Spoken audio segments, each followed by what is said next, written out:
Presented by Page Wizard Games, Learning and Entertainment. It's that time, everybody. Time for more entertainment and fun with your favorite computer scientist, Dr. Daniel Page. Welcome to Dan Plays, where Dan has fun with friends and we talk about all sorts of fun things, including computer science and everything under the sun. No barriers, just fun. Check out all the fun rewards and supporter access at the links. That's enough for now. Let's get started. Come on, Dan. Let's get started.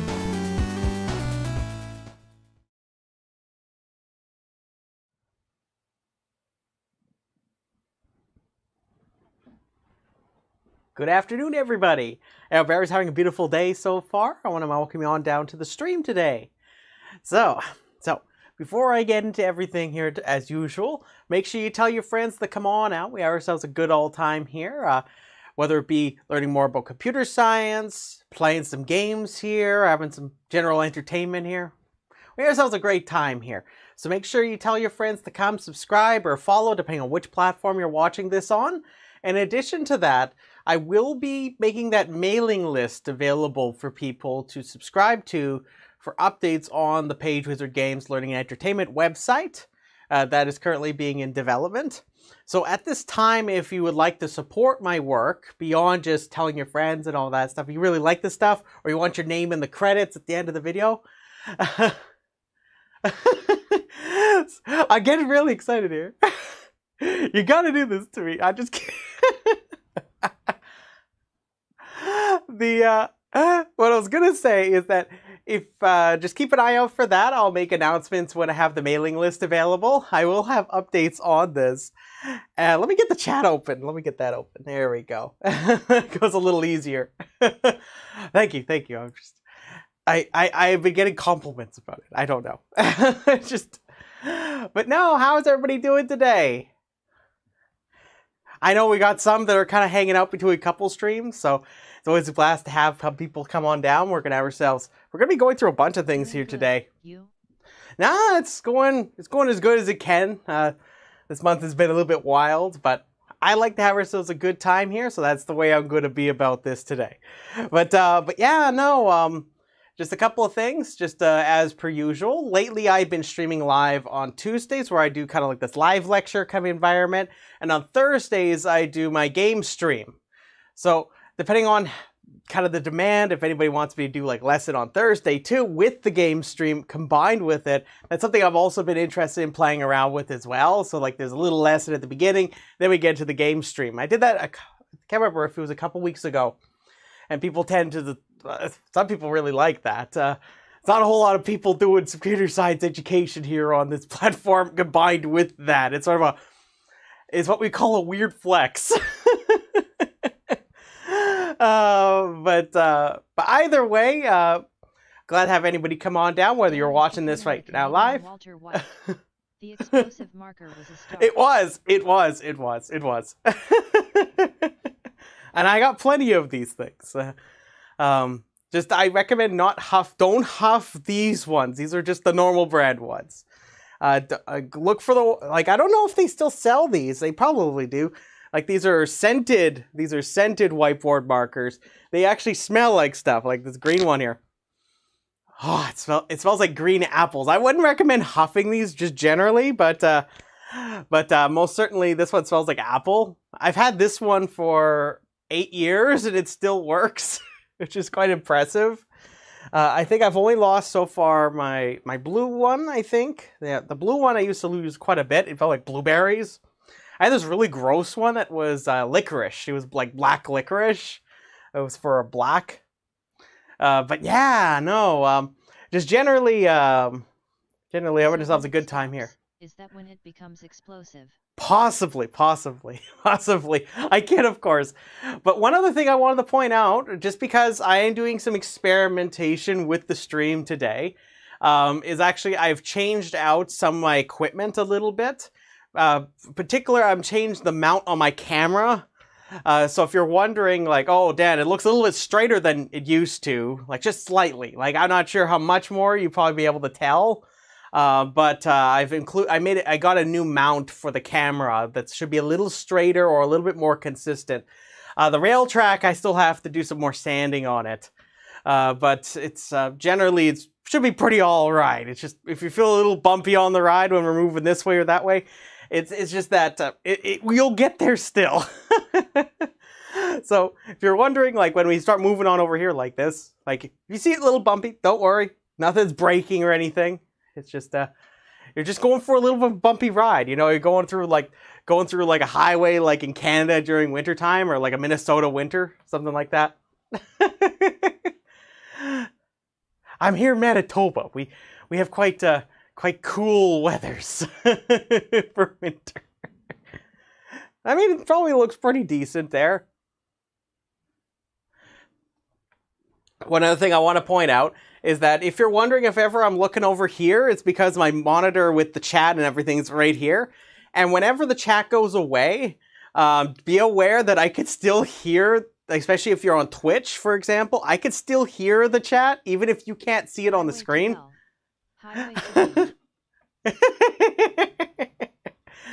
So just keep in mind that just because you can't see the chat on the screen doesn't mean I don't see or hear it. It's right here. It's right here. I just mostly do this because when I actually get into the lessons, it's a little easier for Oh, good. We got some voice clips. That's the way we go.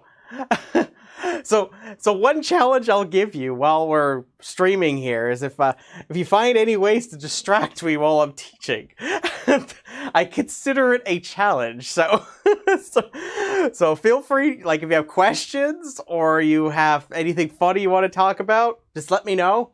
But yeah, whenever the chat goes away, if you can't hear the TTS, that's fine. Just keep in mind that it's just because I just have that disabled onto the audio of the chat, but I can still hear it and I still see it. So keep in mind that. Just there's nothing weird going on. That's mostly why I mentioned this for technical purposes. So I changed out a little bit of the equipment. I'm still doing some more calibrations because I'm trying to bring things up a little further with the notching. Like, I mean, things look great before, but I'm just working on and kind of improving things just generally. Oh yeah, I'll show you what the mount used to look like. So, yeah, so it looked like this sucker. It's a nice ball head mount. Yes, give some love. But yeah, the issue with this one is that naturally it's a ball head and the camera is by no means very light. So what happens is whenever it gets tugged on, it'll move just ever so slightly like this. And I needed a tighter mount for this stuff. But yeah, generally it's a good thing if I'm having a stationary camera. Like if I added a secondary camera right about here, for example, if you want to like stare at my crotch. I'm just kidding around here. But I don't know if I'm allowed to say that on Twitch, for example. I'm just kidding around now. I'm having too much fun here. This is just... we're just having ourselves a good time, okay? We haven't got really into any of the stuff that's actually the educational stuff, okay? The point is I switched out this mount with a one of those Z flex heads.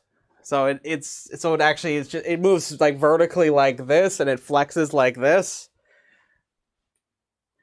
But yeah, no. Either way, I think it should be a lot sharper. At least I think it should be. And other than that, I know we got the sign. I'm working on a couple other things to improve the production value. So I'm hoping that has been reflected for the last month, and it's only getting better. Because I know that I've been really putting a lot of effort into that, but I always am trying to find new ways to get you excited to watch the videos, okay? That's basically what I'm getting at.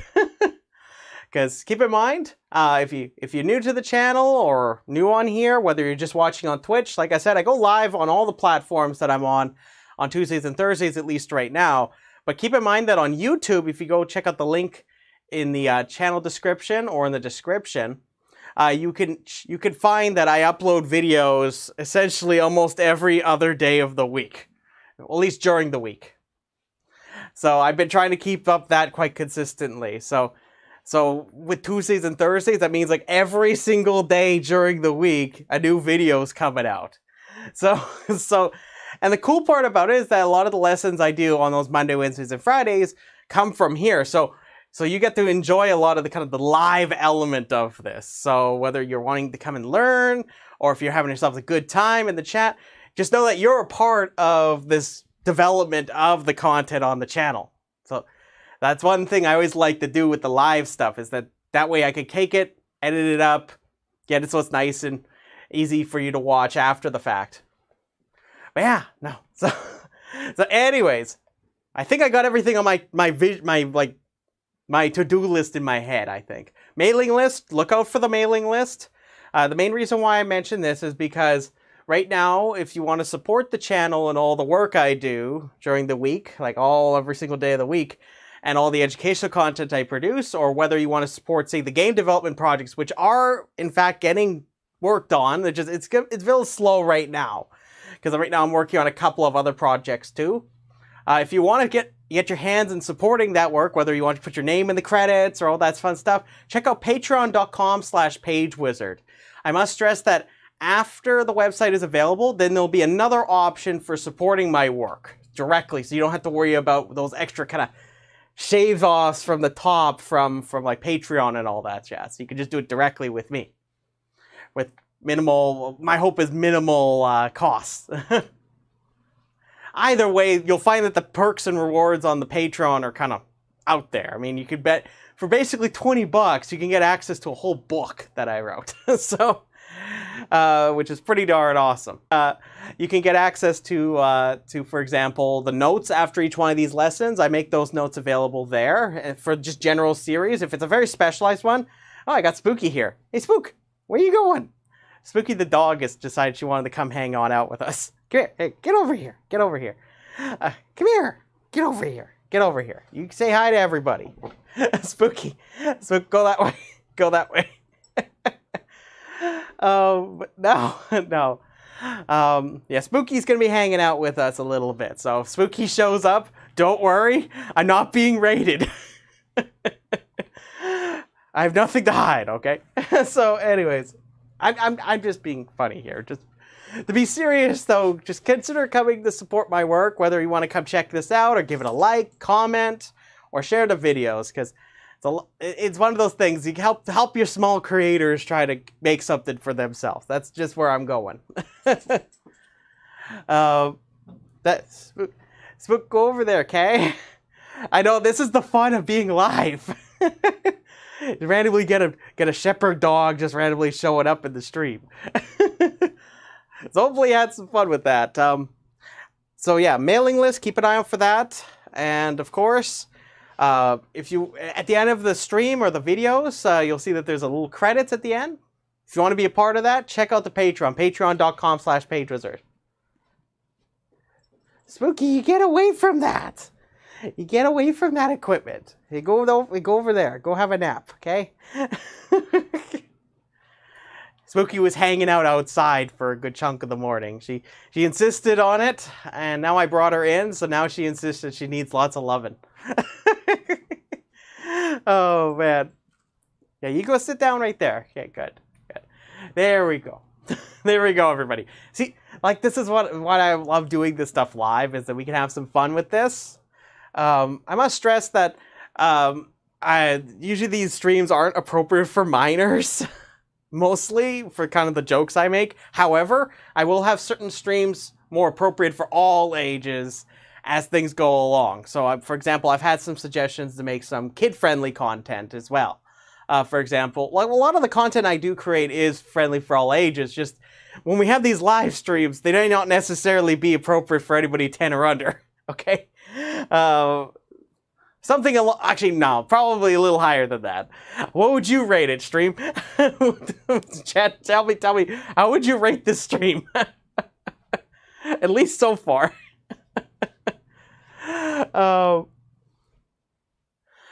But yeah, no. So just keep an eye out. There's a lot of fun things going on over here. And of course, check it out, okay? There's lots and lots of content coming out very regularly. And of course, tell your friends, because the one thing is that people tell me, like, oh, Dan, like, this stuff's great. Why don't you have this many subs or something? Because people just don't know I exist, okay? That's just the reality of the matter of being on the internet. Then I don't really have the budget to be marketing a lot of stuff. Unfortunately, Dan lives a he's been through a little bit of a roller coaster, and hoping that people see the value and merit of the work. Either way, I think good work should be rewarded. That's what I'm going from this. But anyways, why don't we get started, everybody? I've been kind of rambling here, talking about my crotch and all sorts of other things. Dogs, everything under the sun, okay? So, like I said, at the intro, in the intro, we have fun, and there's no barriers, just have fun, okay? So that's what we're all about here. Not with crotches and dogs together. Please don't do that, okay? Please don't. Oh no, welcome on back. No, it's nice to see you here this week. Awesome. Yeah, so keep in mind, like, for those that aren't, say, on Twitch or on YouTube, there's some people on Twitch, some people on YouTube, some people on Facebook. So keep in mind, there's a whole bunch of people all over the place. Very nice. So I'm going to give you an idea, kind of just a general plan for today. So the first thing I wanted to do was kind of address a couple things that actually came up last week, because I thought I would give them a little bit better treatment, seeing as I did them sort of on the spot. I thought I would go through a couple more exercises akin to talking about how do you know an algorithm is incorrect. In addition to this, I wanted to revisit what we talked about last week about how Dijkstra's algorithm. Oh yeah, no, I remember our discussions last week. The last time we talked also about, I tried to give you a counterexample for why Dijkstra's algorithm doesn't work for negative weights. We came up with it together, but I thought I would come back to that more properly, In addition to this, I need to make sure I go through properly Prim's algorithm, because one thing I wanted to do, because the other week I did cover Prim's, but I feel like I could do it better now that we've talked about the cut property a little bit more carefully. But in addition, if anybody has any questions or anything like that, I'm happy to answer those kind of things too. So just keep in mind that I'll kind of stick to this general structure for today, but as we do things, I'm happy to answer any other questions, okay? So let's get started. So I'm going to start right at the top. So keep in mind, just because the chat isn't visible on the screen doesn't mean that I can't see the chat or hear the chat, okay? So just keep in mind that if there's questions during the lessons or anything like that, don't worry, I will address them. Okay, so I thought we would start off with something right off the top. So, one question that commonly comes up when you study algorithms is knowing whether your algorithm is correct or incorrect. So, I want to kind of go through some terminology so that we can better understand what that means. So, I'm going to start off right at the beginning about what a problem is. Then we're going to talk about what an algorithm is briefly. I presume that if you're asking a question like this, you're familiar with some bits about algorithms. But if not, I will give you a little bit of a preamble on that. And I'll give you some examples. So, it's a question about, does real analysis help to understand theoretical computer science deeply? Now, real analysis in itself it's a very interesting topic in its own right. One thing we have to be very careful about when we make claims about like real analysis or any type of body of knowledge is that there probably is some element of it that is related, but most certainly we can't necessarily say if there is kind of an intricate tie to the two. So for example, real analysis, the big thing about real analysis is how you reconcile real numbers, right? That's kind of the big thing about real analysis is how do you build your mathematics using real numbers? That's kind of the trick with real analysis. Naturally, if you want to ask questions about computable things involving reals, then the whole question becomes something very different because most real numbers can't be computed. That's the thing. There's what we call computable numbers or what we call computable functions, or there's a whole bunch of different types of what we call computable. They belong to the family of things we call computable. So there's like algorithms that solve problems. There may not exist an algorithm that solves a problem. There's also the notion of having an algorithm that computes a number, as in you can approximate it to some number of digits. There's also this notion of having literally a number. Can you represent that number? These are all different kinds of questions that are somewhat related, but not. Like, you could study real analysis and have nothing to do with theoretical computer science. That's how a lot of it is. However, one element of real analysis that I will bring up that is somewhat interesting in its own right is how you construct things like real numbers. Because a lot of it is very, like, you have a construction that's describing how you might come up with that object, like a number. However, sort of the conundrum with this is that, can you do it in finite time? That's one of the conundrums that sort of builds around some of these theories around real numbers. So a lot of the time, you'll find that a lot of computer scientists like me tend to be more cozy with the idea of playing around with rational numbers as opposed to real numbers. Because real numbers come with all sorts of fun little weird things that you have to watch out for that I'm definitely not going to be able to give a proper treatment to without some preparation in advance. But be aware that there do exist real numbers that you cannot represent really like in the same sense as say, like if I want to compute like what half means. There's some numbers out there like that. It's really kind of wonky stuff. For example, I'm trying to think of some numbers off the top of my head. If you want something to think about, there's some numbers out there that have binary representations that you just simply can't really come up with a way to compute them. It's just sort of, it's strange like that. When it comes to real analysis, I couldn't really comment too much because myself, I don't really use a lot of real analysis in my work. However, I can say, just to answer your question, the influence it has definitely is a lot more to do with the fact that we want to have some constructible theory for real numbers. You can't just pretend that they just exist. Some people are really obsessed with the idea of just building these things, but the thing is they require you to have this intuitionist view of things, whereas computer science is much more built on the philosophy of constructionism or constructivism. Where what you do is you actually want to build objects, like we should be able to describe to you how to build an object, as opposed to just intuiting it from just a simple, let me give you a basic example of what I mean by this. There's things in mathematics that have very little relationship with building physical things. They are more that you have to use intuitions of things like infinity to better understand how to come up with the end result. For example, consider an infinite series. You couldn't simply just sit around and say, yeah, I'm going to keep adding up the numbers in an infinite series and to figure out if the thing terminates at some sum that's finite, or if it's infinite. Or in more mathematical terms, that the series converges or diverges. That's the fancy terminology for that. The likelihood you're going to find an algorithm for that is it's not going to happen. It's not going to happen unless you're talking about very specific families of functions.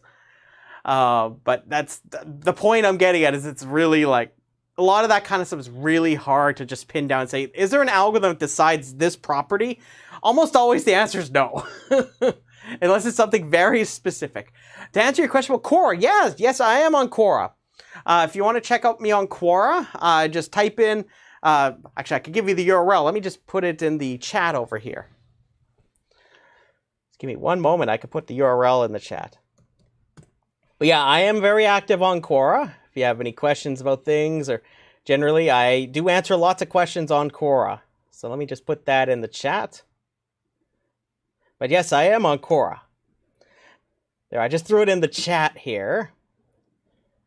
Let me just get this back over there. But yeah, just look up Daniel R. Page on Quora. You'll probably find me pretty quickly. I answer a lot of questions on there. Excellent, excellent.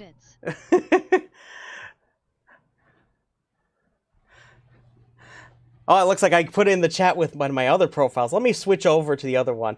I have a hobby channel. Let me just do it with the proper channel. For some reason, I had in my head that let me just... There we go. There we go. That should go better. That should go better now.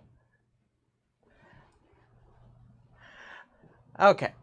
Hopefully you can see the link now. At least on YouTube. I pasted it on YouTube. Either way, just search up Daniel R. Page, as in my name, and oh yeah, there it is. It's in the chat. Yeah, so if you want to look for that, just look up Daniel R. Page on Quora. I am on there. I'm very active on that site. I answer all sorts of questions about algorithms and complexity. But yeah, no.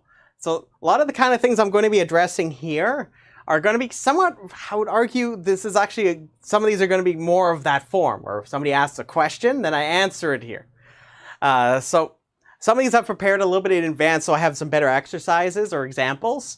That's really the main purpose for the first part of the stream, is to just kind of play around with that a little bit. But excellent, excellent. Give some love over there. I think that either way, we have a pretty good time just generally everywhere. I'm a very meticulous person when it comes to giving answers on that site, so hopefully you find that pretty interesting. But yeah, so that's one pretty interesting question. Yeah, about real analysis. Real analysis is I would argue it's not a very easy subject. It's not an easy subject, but most certainly you can argue that if you want to talk about like computation with respect to real numbers and things like that, it's an interesting subject in its own right. By no means could I give that proper delicate care without some proper setup for it, because it takes a little bit of time to set that up. There's a lot of things about real numbers that have all sorts of weird properties that are not very easy for me to go through without a lot of delicate care and setup. Just as an example, you might know about the sizes of sets of numbers. For example, if you wanted to have it where you can enumerate all possible integers, for example. Now, naturally, there's infinite number of integers, but naturally there's a question of, could you label each integer such that you can, or even positive integer. Actually, let's keep it positive integers. You can label each one of them in a one-to-one way. You can't do such a thing with the real numbers. So naturally it belongs to a larger set of an infinity, which is a whole other animal in its own right. But that's a whole other animal. I'm not going to focus so much on that here, because that takes a little bit of time to set up. I know it sounds really strange to somebody who's like, what the heck is he talking about? Okay, I'll give you a quick example of what I mean. So for example, if you have numbers like, you're counting numbers like 1, 2, 3, 4, 5, 6, like this, you would agree with me that there's infinitely many counting numbers like this, right? You just keep adding 1 to each number, right? You have a successor of each one. Now, you might naturally ask, okay, so how many of there are there? So you would say, okay, there's infinitely many of these, right? Okay, so suppose that I wanted to talk about all the even positive integers. So let's list those out. Like 2, 4, 6, 8, 10, 12, and so on. Now, a very natural question is, are there more integers here than there are there? So you'd agree with me that this list is infinite too, right? Like there's infinitely many positive even numbers, right? So which one has more though? That's the fun question here. So let's see, we got our counting numbers here.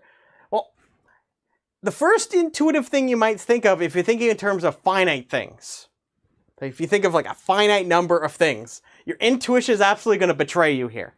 Because you would say, okay, well, if I'm getting rid of each, like let me show you what I mean. So notice 2's there, 4's there, 6 there, and 8 would be presumably in this first list, right?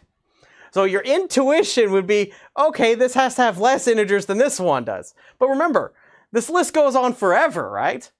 So there's got to be a different way of counting them than this. Because it's totally, the notion of having an infinite number of things versus a finite number of things are like they're different beasts. So let me show you what I mean by this. So what if I were to tell you that there's actually, if we're talking about like infinite numbers of things, that these two lists actually have the same number in terms of infinities. So let me show you what I mean by this. So if I can take each one of these numbers up here and pair it with one down here, you would argue, so just let me give you an example of what I mean by this. So here's a pretty cute counting argument. So I have two buckets.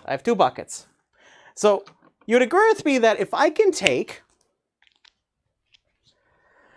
take each one of these bottles here, and I could put, like suppose I have 3 in each one. If I can pair this one with this one, each one, I could take each one of these and pair them. If I can pair these like this, one from each bin, respectively, you would agree with me that they most have the same number of bottles in them, right?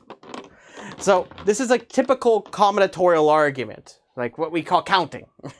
Counting is something that a lot of people think is easy. Counting is actually quite difficult. If you're starting to get into this weird world of counting things that are infinite. But I'm going to show you this. In this case, it's really easy. So watch this. There's actually a relationship between these two lists. So watch this. So what I'm going to do is I'm going to define what we call a function. So I like to think of it just like a machine like this. So you imagine I have a machine. I put stuff in the top and it spits out stuff out here. So it takes an input and it gives me output. And this is my function f. So this is the name of the function. So if I give you something to go in, so for example, I take one of these counting numbers. So this would be, for example, a positive integer. That's what we would call that. This is a fancy Blackboard Z. That means the set of all integers. I added a plus there to make it say, hey, look, they're all the positive ones, the ones that are bigger than 0. So I put one of these in here, and it's going to spit out another positive integer, but it's going to spit out something like an even number, right? That's kind of what I would like to try to show you, is that for any one of those, I can give you one of these, and for any one of those, I can give you one of those. Like, so that there is what we call a correspondence. Just like when I talk about my pill bottles over here, where I match each one up, I'm going to show you that I can match up each one of these with one of those, and by the exact same argument, they must have the same size. Does everybody see what I mean? It's a really cute argument. So watch this. So if I can take any one of these, I'm just going to call it n. So I'm just going to presume that this is the input of the function. If I take the input n and I multiply it by 2. So notice that if I do 1 times 2, I get 2. When I got 2 times 2 is 4. I got 2 times 3 is 6. The 2 times 4 is 8, and so on. So notice that I can actually pair, I'm getting really excited here. I can actually pair all of these numbers with these ones. Now I'm not going to prove this for you, that this is in fact a correspondence. I'm not going to do that here today. But the point I'm getting is you can see how you can pair up each one of these elements with those elements. So there's none that are representing more than one. And you could do it by representing it as a function like this. So each one of those, you put it in the machine, it spits out an even number in the second list. So weird enough, this size of this list is the same as this size, which is, it's what we call correspondence in this case. So I've shown you that they have the two same sizes, aka in set theory you call these cardinalities. They have the same cardinality or the same size for their sets. You could do this, keep going through this exercise with all sorts of different sets of numbers. For example, you could do this with the odd numbers too. You could do this as well with all of the positive rational numbers. You could do this with the integers too.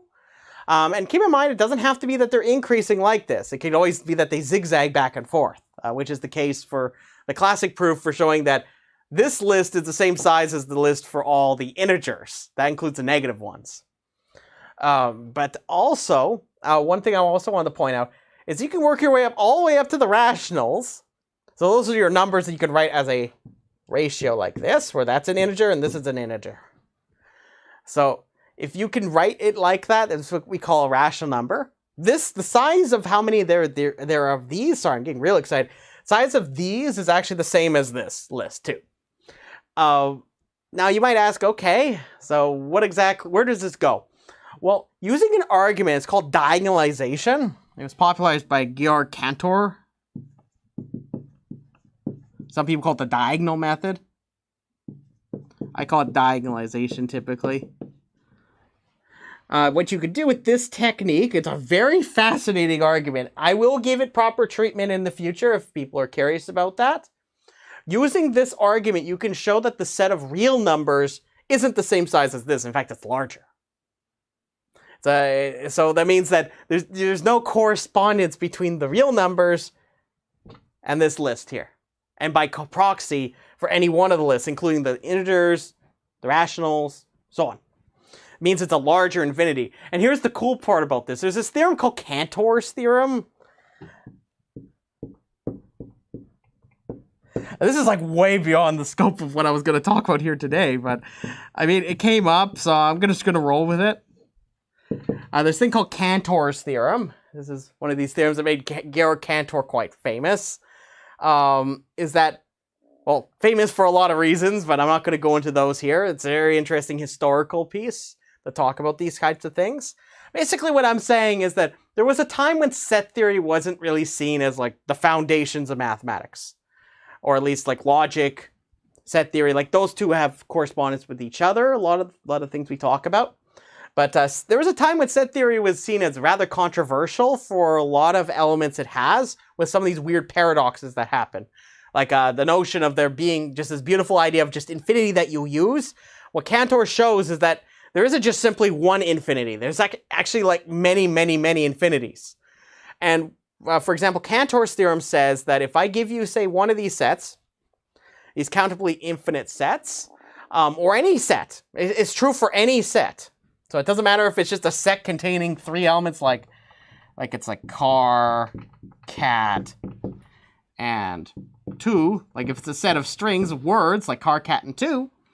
If you do something we call the power set, that is just simply you take every combination of everything in your set. So it means you have nothing, you try that one, you try that one, try that one. Then you put two of these, give all combinations of these. The order doesn't matter. So I want to know all the ways you could take the elements, putting them in, taking them out. This is often denoted as the power set.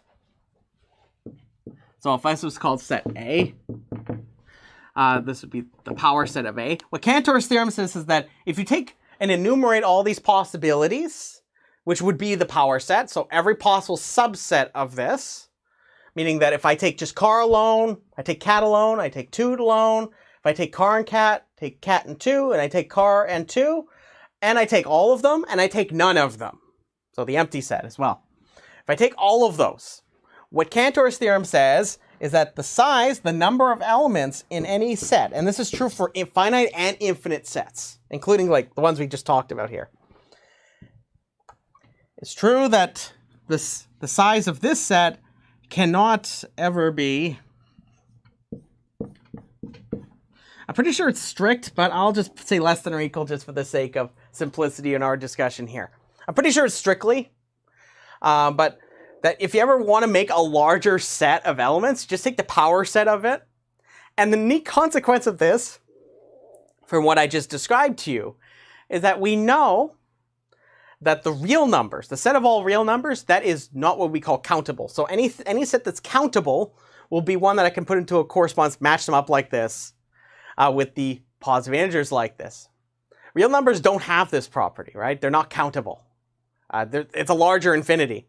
So what happens, whether you want to use this set or you want to use the real numbers, for example, the set of all real numbers, you could just simply apply the power set, you make a larger set of numbers, always. So that means you can take, for example, the set of all integers like this. You can ask the question of how many more if I take the power set, it's always going to be bigger. And I could keep doing this. Actually, I'm just going to put it like this. I'm pretty sure it's the case it's strict. So what it means is that you could keep going like this. So you can take the power set of A, and it has to be bigger. That means that if that's an infinite set, then this is a larger infinite set. Actually, sorry, I need cardinality signs, so these are just saying the size of that set. So what it's saying is that every single time you apply a power set operation, you get a bigger set. And if this is an infinite set, it means that this is a larger infinity, and then that is a larger infinity, and so on. So you end up with a whole hierarchy of infinities. One kind of very fascinating mathematical question, that's depending on what kind of mathematics you're interested in, one natural question is the following.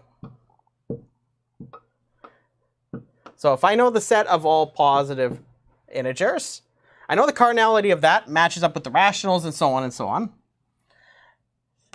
And we know that the set of all real numbers is strictly bigger. Are there any sets in between these two in terms of their size? Remember, that's an infinite set. That's an even bigger infinite set.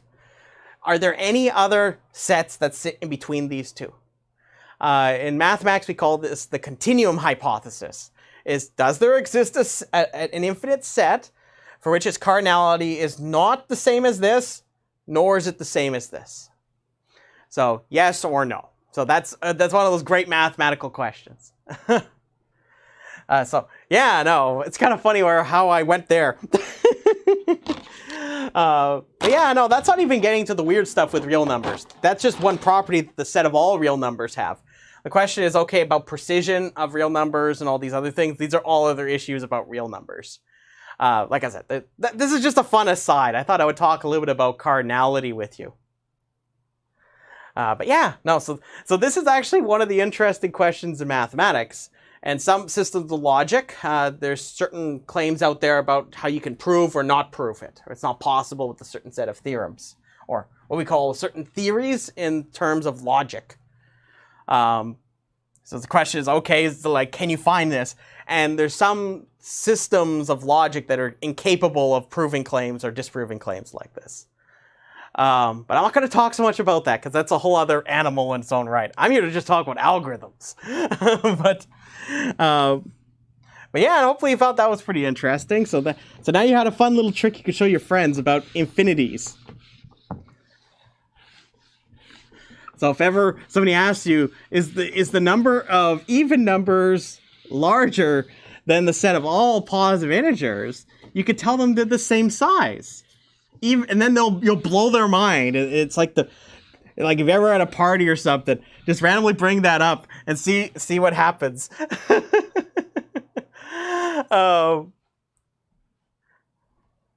Either way, if anybody has no intuition around infinity, that is one of these weird things that exists in mathematics. And you get all sorts of weird consequences of that, like some of the things I just discussed here. There's actually a lot of relationships with a lot of the techniques I just mentioned. Like I mentioned diagonalization. That's one of the standard types of proof techniques for proving that there doesn't exist an algorithm that solves a problem. The way it works is that you find a way to perform an enumeration on something that simply can't be enumerated. At least in that sense. So what you do is you list out all representations of all possible algorithms. In this case, we're talking about Turing machines. And the way it works is that you try to enumerate all of them, and then you show that if you wanted to come up with another Turing machine, another type of string that would be necessary to prove that there exists an algorithm, you can always show that it always escapes it. And the trick is the same one that you use to show that there exists more real numbers than there are integers, or positive integers, or rationals. But that's a whole other fun discussion. If anybody's curious about computability theory, let me know. I have done lectures and taught that kind of class before, so I always am pretty excited about talking about that stuff because it's like the bread and butter kind of foundation stuff. It's not easy by any means, but most certainly, if you really want to get a good appreciation for when you do have algorithms to solve problems, it gives you a helpful appreciation for that because there's kind of two rungs with problem solving in computer science. There's the rung of, does there exist a way to solve the problem? That's usually like the most foundational question in computer science. Is there a way to systematically solve a problem, an algorithm? And the thing about it, historically speaking, is computer science's bedrocks are very closely, intimately tied with this kind of question. And it has a lot to do with the kind of mathematics I just brought up here. So like a lot of the stuff I mentioned about Cantor, that stuff's all precursor to other logicians that did come around later, like Kurt Gödel, and then you had your Alan Turings of the world, you had Alonzo Church, you had like Kleene, and a whole bunch of, and then also you have von Neumann who came along later as well. There's a lot of logicians that made a lot of that interconnection happen. But most certainly a lot of the more fundamental stuff around the question of, does there exist an algorithm that solves a problem? A lot of that stuff is built around the work that Turing and other people like Church did around the early, like I would say about the early / almost to mid 20th century. So when people talk about algorithms and you talk about, there's the ideas and concepts and procedures like these have always existed as long as people have been ordering people to do things, right? However, the formal notion of an algorithm did not exist until the 20th century. So if anybody tells you, oh yeah, look, they're talking about like algorithms centuries before. Yeah, they were talking about them, but not in the same kind of vein. They weren't talking about them in the same way a computer scientist would talk about these topics. It was more of an effective, what logicians would eventually characterize as an effectively calculable or effectively computable concept. So the ultimate question of if you're curious about what does it mean to compute something, one thing you can always look into is this idea of what we call the Church-Turing thesis. Now this is not a theorem. This is a hypothesis of sorts. It's like just a statement. And nothing has ever come along to really dispute this statement other than like, oh yeah, we come up with something that you can never construct on a computer. But that's like super Turing-esque kind of stuff, or what we call hypercomputation. That's a whole other set of theories. What this thesis effectively says is that anything you talk about with a Turing machine, now for those that never heard of that, I'll tell you what that is in a moment. So what you would consider an algorithm, so which I will talk about here as an unambiguous step-by-step procedure that takes an input and produces output. Seems like a pretty general question, or general statement. And you can formalize problems all around this type of definition. So this is pretty much, it's like the intuitive notion of this is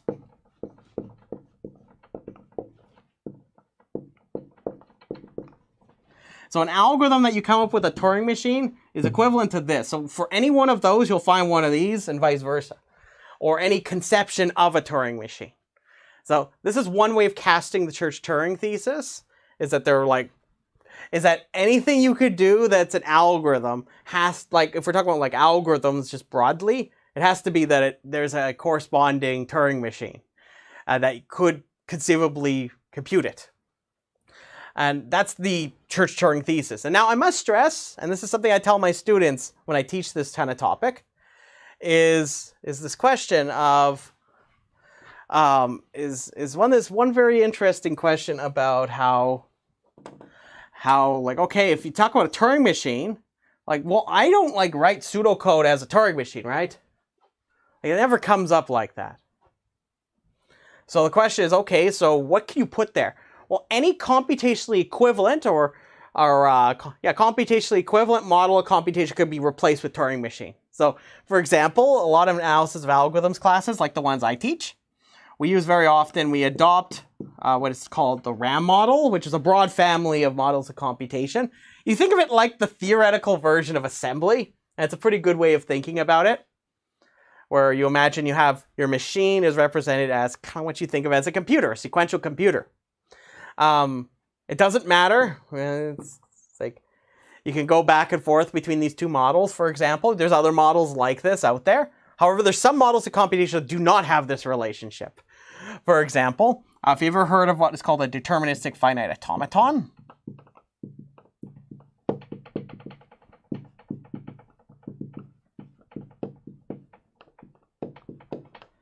which is sometimes abbreviated as a DFA, there does not exist a correspondence between these two. So you can't just simply take any Turing machine and come up with a version of this. You can think of this as a state machine with a finite amount of memory. It's not powerful enough to represent that. You can take any one of these and take it into a Turing machine, but not the other way around. This is like a special case. But for those that aren't acquainted with a Turing machine looks like this. So you imagine it's like an infinite tape. Now, not sure if you've ever seen like ticker tape before. So, you know, like they come out of these like old machines oftentimes. Some machines still have ticker tape that comes out the sides. You can imagine I have two rolls of paper. I like to think of it like, but the rolls keep going as long as you need them to. So whenever you need more tape, there does exist more tape. And the point is that you have what we call tape cells. And what happens is you have what we call the read-write head, or the read head. So you have this head, and this head, this head will read and write to the tape at the current location the head is pointing to. So when you start off the computation, you put your encoding on the tape, and the algorithm is the description of the Turing machine. So the Turing machine's description, it tells it, okay, if you encounter this symbol, do go left or go right. So this tape head can move left or right on here. And you can generalize this model so it has multiple tapes. For example, if you have, I believe it's 3 tapes, that's often how the proof goes for showing that the RAM model is equivalent to a Turing machine, is because what happens is that anything with the Turing machine can be translated to a multi-tape Turing machine, and that can be always translated to a RAM. I can't remember if it's 3 or 6 off the top of my head for the way that proof works.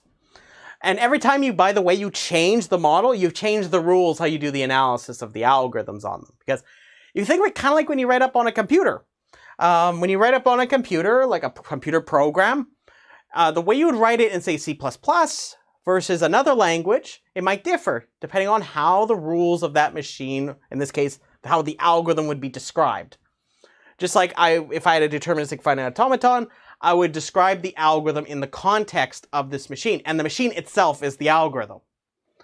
It's just that that's how I'm describing it. Just like when I write up pseudocode here on the board, that's a description of an algorithm, just in the same vein as a DFA is a description as one. Just it's using a different model for how I describe it to you. Just like when I talk about a Turing machine, I would describe it as a transition table, or diagram that shows you how whenever you read a symbol, it tells you what to write there and when to move left or right. But believe it or not, this very simple concept of a Turing machine is capable. Now this is the bold part. This is the part that's really hard at first to accept, is that you might think of your general purpose computer as something definitely does not look like this, right? It doesn't look like this. Your general purpose computer is not a Turing machine in the most literal sense. The sense that people talk about in computer science is we're talking about this, that there's a trend, like for any one of these, there's one of those. And vice versa. So you could take any one of these. So it's what we call computationally equivalent. So you could take a Turing machine, translate it into the RAM model. Okay. So any one RAM, random access machine. So that's what I'm saying, is that when they describe things in pseudocode, for those that are just like, oh yeah, I really want to know what the heck you're doing, is almost like the translation between going from assembly language to a higher level programming language, like going from assembly to C, for example, or C++, or Java, another language. You're raising the level of abstraction. Does that make sense? It's just like when we talk about things in computer systems, where you imagine you have your assembly, then you can go below that for the hardware, which you describes how you do the operations with the assembly for your machine, and then that works its way up to the programming languages. There's a theoretical counterpart that's based on Turing machines, or any computationally equivalent model to it. Pretty interesting stuff, right? So whenever somebody like me comes along and tells you about an algorithm, what I'm telling you is that there's this intuitive notion of an algorithm, the one I use, the working definition I use. There's going to be a Turing machine for that. That's what I'm getting. So that's what the Church-Turing thesis says. If most computer scientists believe in this, and I'm not aware of any good evidence against it. Because keep in mind, all you need to do to dispute this claim is to find a model of computation that is more powerful than the Turing machine that you can actually physically realize. So that means that if you're, for example, your model of computation uses like full-blown real numbers and it employs what we would call hypercomputation, that is not what we're talking about here. That is a model that is using things that I can't even construct in the same way. But that's a whole other discussion in its own right. Hopefully you found this pretty interesting. The point I'm getting at is that whenever we talk about an algorithm, there's going to be some way that you could describe this using Turing machine. That's what the Church-Turing thesis says. So if you believe in the Church-Turing thesis, that means that any notion that you talk about with an algorithm, there's going to be a Turing machine for it. Or, if you don't like that explanation, you just any computational model that is equivalent to the Turing machine, or what we call computationally equivalent to it. So that means that, if for those that aren't acquainted with what I'm talking about here, what I'm saying is, you take any one instruction from this, I show you how you could translate that into an instruction for this. So if I give you anything that can happen with the Turing machine, I can show you how you represent that with this model. Just like, for example, if I had... I'm just trying to think of a good example off the top of my head. You know how I talked about the Turing machine, right? And I told you how in the Turing machine model, you can, like in this very basic one, in the single tape, you can either go left or right. Now, believe it or not, you don't actually have to have it so that it could go like only left or right. Suppose I give you another model. Suppose I give you one where it could stay at a spot, or go left, or go right. You could show that you could take any one model like that, you could take any one like that, translate it back to the original Turing machine.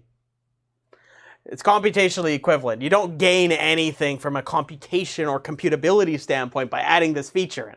In the same breath as I'm talking about how you could take a Turing machine, translate it into something that looks a little bit more like a sequential computer. It's just that the time complexities are a little different, obviously, because they function differently. For example, with the Turing machine, when we measure time complexity, we talk about the moves of the Turing machine. Like when you move a cell, we count like moving a cell and reading, writing as, these are all moves, for example. But that's just a whole other aside for this. This is like some pretty advanced stuff, just to be very clear. If you're understanding a good chart of this, you're doing a pretty good job.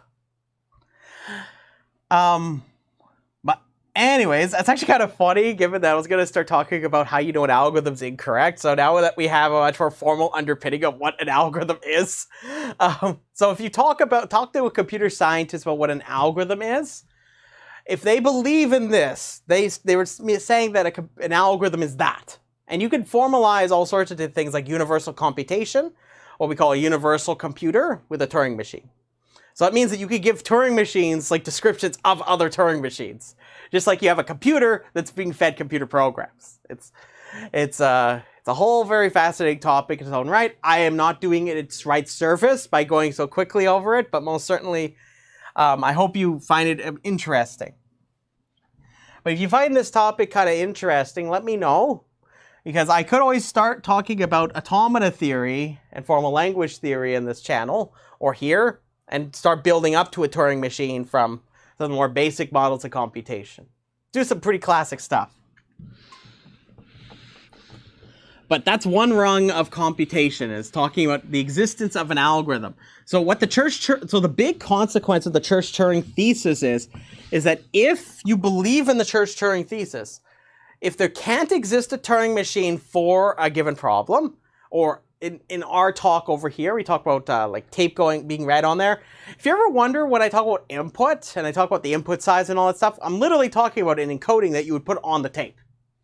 It's just that that's how you would think about it from a Turing machine standpoint. And each one of these strings would correspond to something that sits in a language. And it's not quite a perfect model, just to be very clear, because it doesn't quite capture the kind of ways we think about problems all the time. It's very natural for thinking about decision problems, though. And many problems just generally can be expressed as decision problems. So you might naturally ask, is that input in the language or non-language? So a language is just a set of strings. That's how people could think of formally as what a problem is. But that's a whole other discussion in its own right. Hopefully you thought that was pretty cool. Anyways, we're going to start going to something a little bit more basic now. Now that we talked a little bit about what an algorithm is, I thought I would talk a little bit about what does it mean for an algorithm to be incorrect. So suppose somebody comes along to you and says, so let me write up the question on the board. So I got a question here. So how do we know an algorithm is incorrect? Seems like a pretty sensible question. Lost my little turtle friend. Let me put him back up here. There we go. There we go. So I have a pretty good question. How do we know an algorithm is incorrect? So let's first kind of break this apart, and then we're going to see how we can do this. I'm going to give you some tips for how you might go about this, and let's do a couple of basic examples so you get a flavor for how you might pursue this.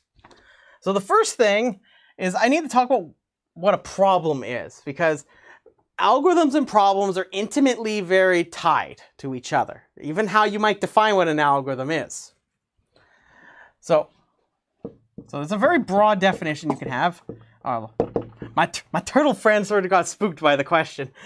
So a problem, I'll just keep it short here, but keep in mind a question or statement that requires solving is technically a problem. I'm going to focus on what we might think of as a useful or working definition for what a computational problem is.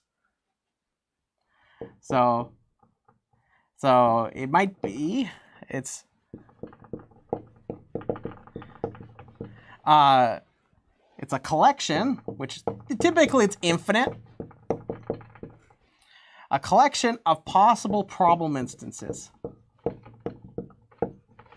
Possible problem instances. Now you might ask, Dan, what the heck is a problem instance?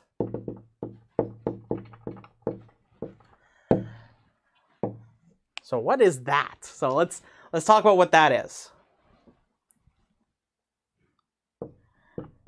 Each problem instance, which I'd abbreviate as instance.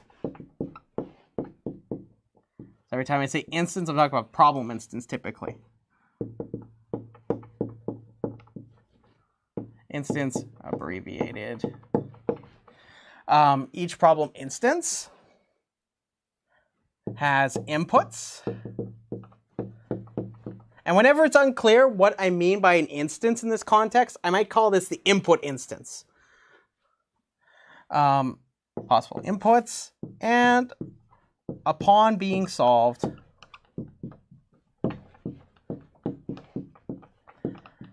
has a solution. Now, keep in mind that I'm using the word solution very loosely here.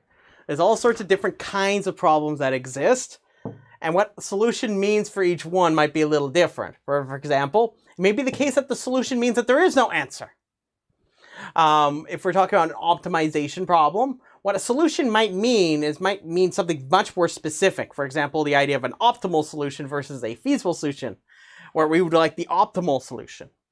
It could be a decision problem, where the solution might be a yes or no answer. The point is that it fits roughly into this definition. So we're going to look at a pretty basic example of a problem here. So I thought we would start with something along the lines of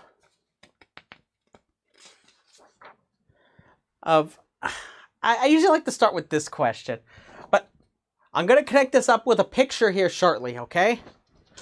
So I'm going to give you an example. We'll talk about the search problem. So this is an example of a search problem.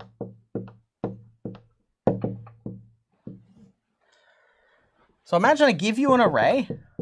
So given an array, which you can think of also as a set if you'd like. Given an array A of elements, I'm going to presume for the sake of our discussion that these elements are integers.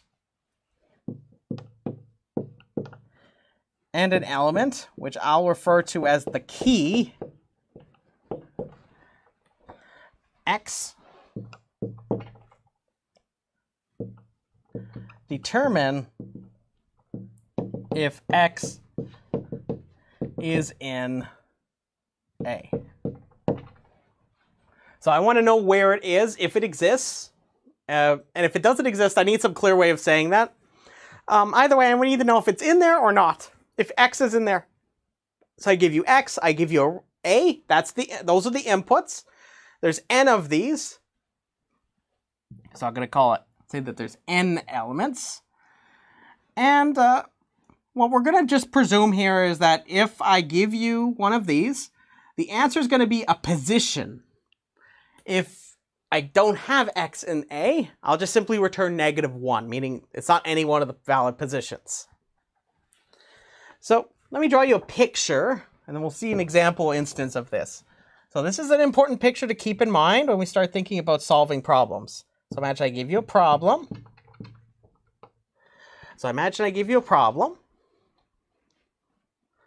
And each one of these have instances. Each one of these are my problem instances.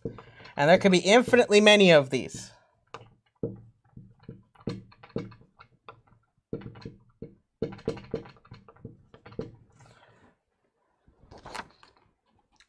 So we got our problem instances in this problem. And a very natural question is, how do we know we solve the problem? Well, we got to be able to pick up any one of the problem instances. If we give it to an algorithm, it's got to be able to tell me the solution. And if it could do that for every one of the dots in that weird straight thing over there for the problem, it can most certainly solve the problem. So let me kind of recap everything I've just said here. So how do we know an algorithm is incorrect? So let's answer this question now. So a problem is, you just think of it as a collection of possible problem instances. Each one has inputs. And it has a solution, so upon being solved. So, for example, we have the search problem. So imagine I give you an array A of n elements and an element X, which I'm going to call the key. I want to know if X is in A or not. If it's in A, I want to know where it is. If I don't know where X is in A, then I want to return -1, which is not a position in the array, right? So just to recap this, so now in the search problem, each one of my instances is one of these dots. Each one is going to be an array of length n.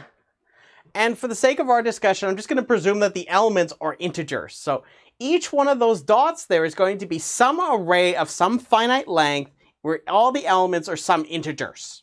These can be positive, negative, and so on. So there's naturally going to be an infinite number of them. So just as an example of one of these dots might look like, see one of these dots, it could be this array. So imagine my array A looks like this. That's 5, 2, 3, 4, 21, 1, and 6. Just going to put my positions down. And suppose the key is 1. So this is an array of length 7. And it has, the key is 1. So I would like to know if X is in A. If it is, I want to know where it is. Otherwise, tell me -1. So for this example, where is 1? What position is it in? So I've labeled each one of the positions below the box. The box represents the array. Yeah, it's in position 5 here. So in this case, the solution is 5. So it tells me, so the solution in this case is 5. Why? Because 1 is in position 5. Naturally, if I switch this up and I put the key as, say, 8, notice 8 isn't anywhere in here, and the solution in that case would be -1. So all of my instances, these are all instances, by the way. The things I just described, those would be 2 dots in that weird shape I have over there. There's infinitely many of them. There's going to be all the arrays with all possible integers of length 1, length 2, length 3, length 4, length 5, all the way to any one finite number. There's infinitely many of them. So what does it mean then like, let's put it all together now. So let's talk about what an algorithm is in this context. So I'm going to draw a picture to help us kind of figure this out. So imagine I have one of those dots. For example, one of those. So imagine I have my inputs, and I have my solution. And this is one of those dots. This is a problem instance right here. So I have a problem instance right there. So this is one of those dots. Just like, for example, over here, that input there would be A and X would be right here. The solution in this case would be 5. The problem instance is typically just the inputs. That's the encoding of the inputs. So naturally, I want to solve the problem. One way I could do this is using an algorithm.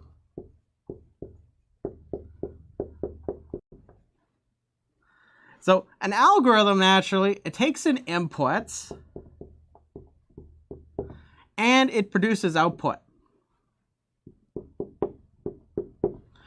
So this is given to the algorithm. And naturally, the algorithm does some process. It's a step-by-step procedure. It's what we call unambiguous. It means that there's no way you can misinterpret it. I mean, there's not 2 possibilities of interpreting this thing. There's only one possible description of this thing. Like, you can't misinterpret the procedure. So this is what we call unambiguous. It's an unambiguous step-by-step procedure. It takes an input, produces output. Now, I must stress that not every algorithm is going to like literally produce output. Instead, what it will do is it might do some processing, and then it's conceptual that it has output. Say it computes some structure, for example, that you might use in the future. The concept still applies, it's just not maybe as literal as this. Now, a natural question then is, do these 2 match? Does the solution match the output? The solution. Are they the same thing? That's really the question here. So I told you that every one of the problem instances were in that weird shape, all those dots. So I pick out one of those, so I pick it up, and I give the inputs to this algorithm. It processes, gives me output, and I check if these match. So this is how I like to think about this. So imagine I have all my problem instances in this black bucket. And I'm going to have 2 buckets here. One of them is going to have it whenever I get a correct output. The other is going to have it when I get an incorrect output. So this big black one right here. I'm going to put it sideways to make it a little more distinguished. So anyways, what I should be able to do is pluck any one of those dots if I'm over there. Each problem instance, in this case the search problem, it's going to be one of those arrays of length n, has some key. Each might have their own set of integers. The point is, when I give it to the algorithm, if it matches the solution, it gives me a plus. Cha-ching! It gives me a plus. I take another instance. Cha-ching! It's all good. However, if one of these does not produce the solution, it goes in this bucket. If that happens, then you know the algorithm is incorrect. Now let's put this in broader terms to make this a little easier for us to understand. So for an algorithm to be correct, it has to be that for every problem instance.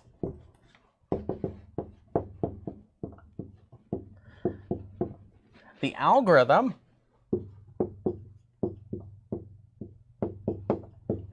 produces correct output, right? It has to match the solution. So that's what it means for an algorithm to be correct. It means it solves the problem. It means I pick up any one of those dots, it goes in this bucket. It goes in the cha-ching bucket. But what does it mean, what I just said? An algorithm is incorrect. It's incorrect. Let's flip the logic of this. So for those that have some background in logic, you're going to look at the statement and be like, oh, Dan, that's really easy to negate this statement. But let me walk you through it. It's actually the same process we just did over here. Remember, I told you every one of the dots, I should be able to pick up any one of the problem instances. If the algorithm produces correct output, it goes in this bucket, right? It goes ka-ching, goes cha-ching. If it goes into this bucket, incorrect output. But remember, to be correct means that every one of the instances, all of these have to go in the cha-ching bucket. The one for which it produces correct output, right?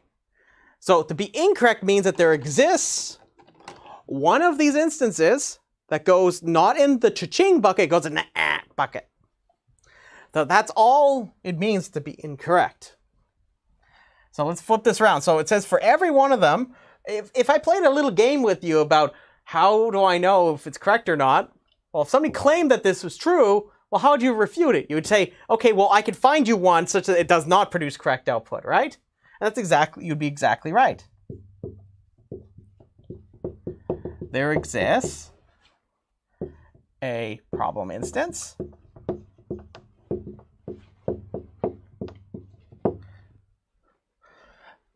where the algorithm produces incorrect output. It does not match the solution. So for the given problem instances of your problem, then it has to be that it produces incorrect output. Just for one. It just requires one instance for this to happen. This is a very high bar, by the way. So if you can come up with an algorithm that can guarantee correctness like this, you're good. And that means that no matter how somebody picks up your algorithm and correctly implements it, it will correctly do what you expect it to, presuming that the person that implemented it was competent to translate your algorithm appropriately. However, if there's any one mistake that your algorithm can make, it gives you two pieces of insight. One, it's wrong. That's the first kind of most important thing. The second thing is that if there is a mistake, what we'd like to do is try to find some way of characterizing that mistake so we can better understand how we can fix the algorithm and make it so it does work correctly. That's one element of this topic that does not get in nearly enough love. And I want to show you a couple of examples of what I mean by this. So let's talk about this now.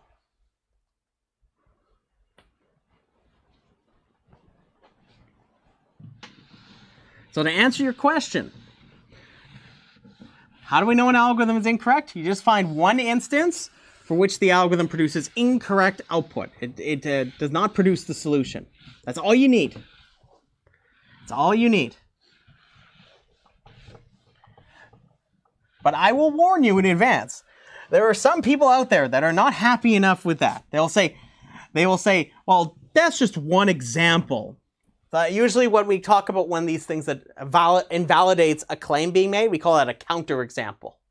So when we come up with this instance, we call this a counterexample. This is just a broader term for when I make a claim to you and I refute it, I present a counterexample.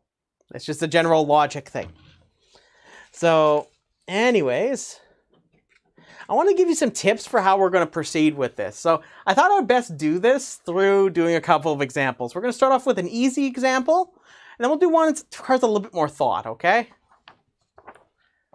So let's do our first example. It's going to be an algorithm very similar to linear search.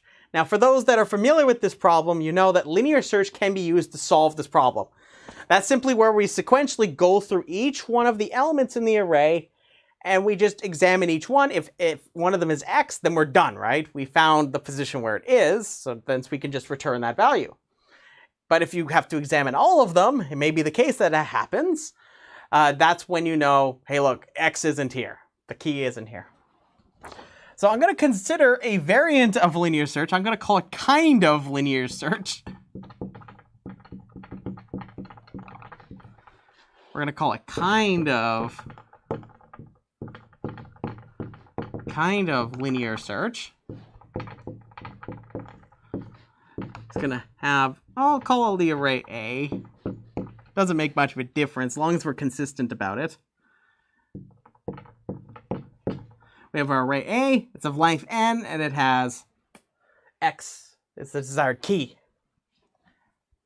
So usually it's a good idea to say what the input and output are, but I don't want to make any claims about if it's correct or incorrect. So I'm just going to omit the output part, but if you wanted to put something there, you could just say returns an integer, because we don't know if it exactly solves the problem yet. Because remember, the solution is going to take the form of an integer that represents the position in the array.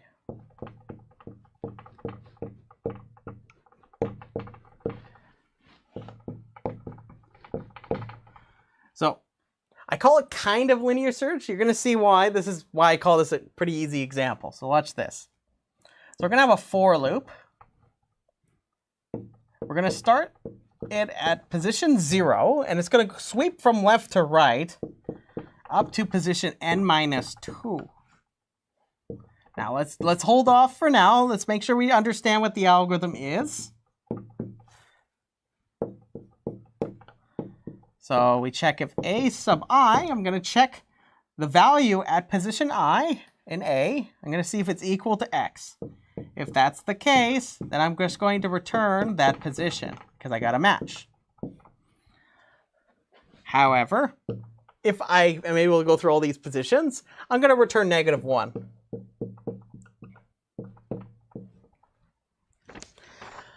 So a question for you. Can you show that this algorithm's incorrect?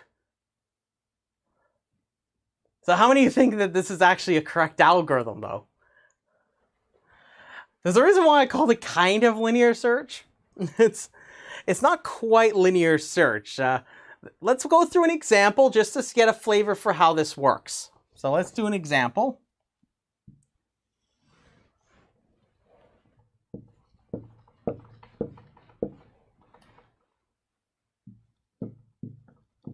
Let's use an array of length 6. It's going to have 6 elements in it.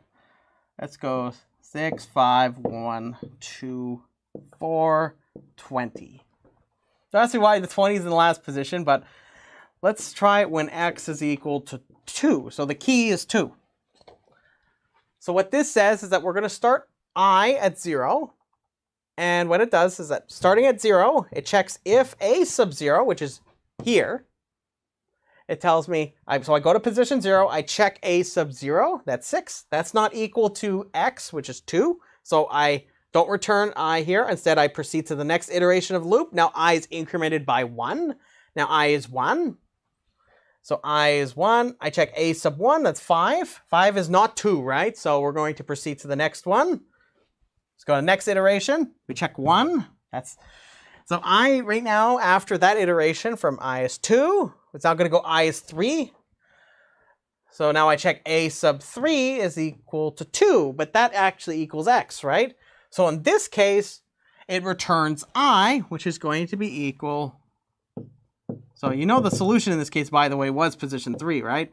And in this case, the algorithm does return 3.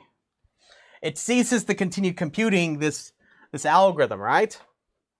So it returns 3, and it does not proceed with any more computations here, okay? So that seems pretty nice, right? So I've alluded to you that this algorithm is actually incorrect. What's wrong with it? So the hint's in the name of the algorithm. So remember, the burden for us is to present a counterexample. Now, first, I'm pretty sure everybody understands this guy, right? It's just simply go through each one of these, sweep from left to right. However, we stop at index n minus 2. I want you to take notice of that. That's a very important detail here. So first, understand what the algorithm is. Now what I would like to do is try to outsmart the algorithm. So this is a very common way of kind of getting yourself into the mindset for doing this, is think about trying to outsmart this thing. Remember, there's no intelligence or anything here, right? Even then, it's just an algorithm, right? Algorithms aren't like, there's no intelligence here. There's no agency. But notice here that suppose I look at that. It seems like it's not really going to the last position. Do you see that? It goes, so it would go, when I is equal to n minus 2, it goes through here. If it fails to find a match, it will increment it by 1 to n minus 1. It'll cease this for loop. And it'll just proceed to the return statement. So let's take advantage of that fact. So let's change up this instance a little bit. So we know that this algorithm isn't actually checking the last position. So let's change it to 20. And we know the solution in this case should be 5. It should return the last position. However, what's the algorithm do? As I just explained, it's going to return -1. -1 does not equal 5. That means it's not producing the correct output. Hence, this algorithm is incorrect. To do this, I established that by using a counterexample. Now you might say, Dan, that's just one example. Is there a way I can better describe what's actually happening so it can better inform me how I can fix the algorithm? And this is the big tip I really want to give you, is that just getting an incorrect result isn't the end of the story oftentimes. Sometimes it's just the start. So, for example here, notice that I don't examine the last position.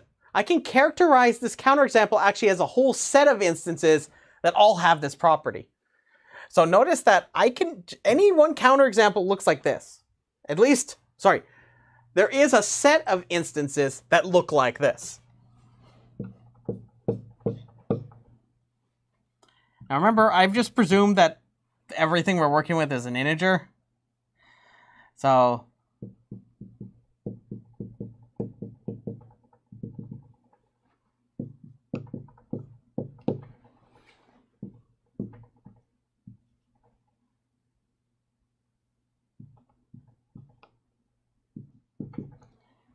imagine I give you an array A, an arbitrary one of length n, where you imagine you give me the key x, right? I make all of the entries in the array except for the very last position. All these are not going to be x, right? Except for the last position.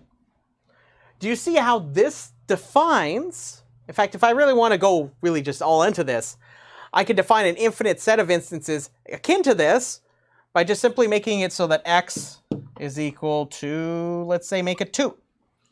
Then what happens is this would be a 2, that's 1, 1, 1. These are all 1s, and then there's a 2. But notice that there's an infinite number of them because I've given you a way of characterizing this for an arbitrarily length array, right? So this gives you everything you need to know about what's wrong with our algorithm. Do you see that?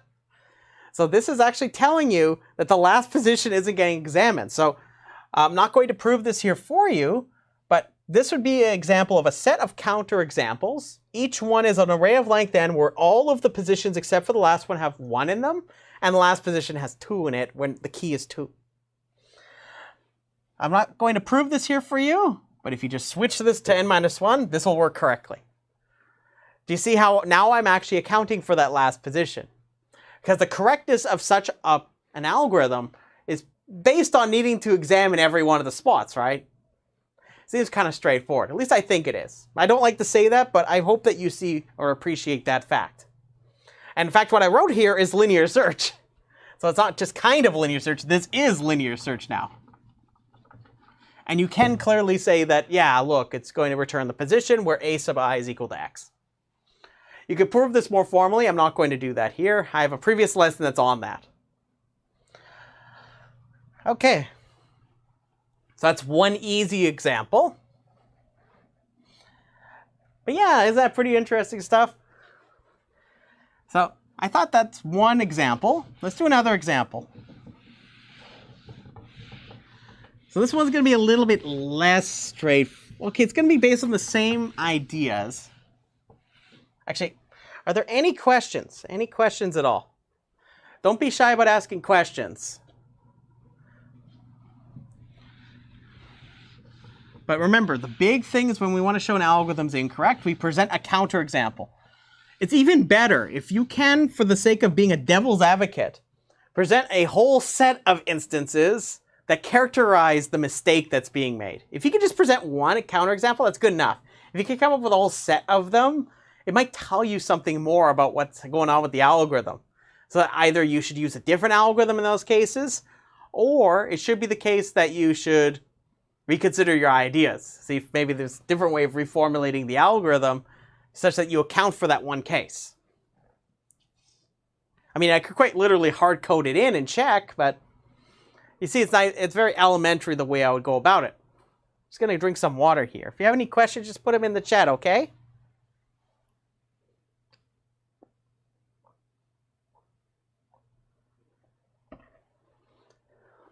I have a bit of a cough here today, so please don't mind me too much.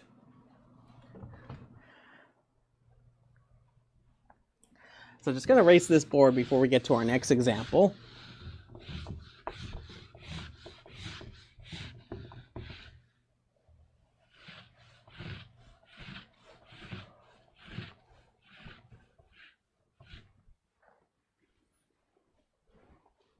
Okay, so let's... Please don't mind me. Hopefully that's understandable. Okay. So we're going to do a different example here. So we're going to consider the search problem once again. So we're going to consider given an array and a key X. I would like to find where that key X is in the array A. If it doesn't exist, I want to return -1. So I'm going to present another variant of linear search to you. This one, some people might be familiar with some flavor of this. But most certainly we're going to have to be a bit more careful this time. But I would say it's still not too bad. So let's consider the following algorithm. We're going to call it outside-in search.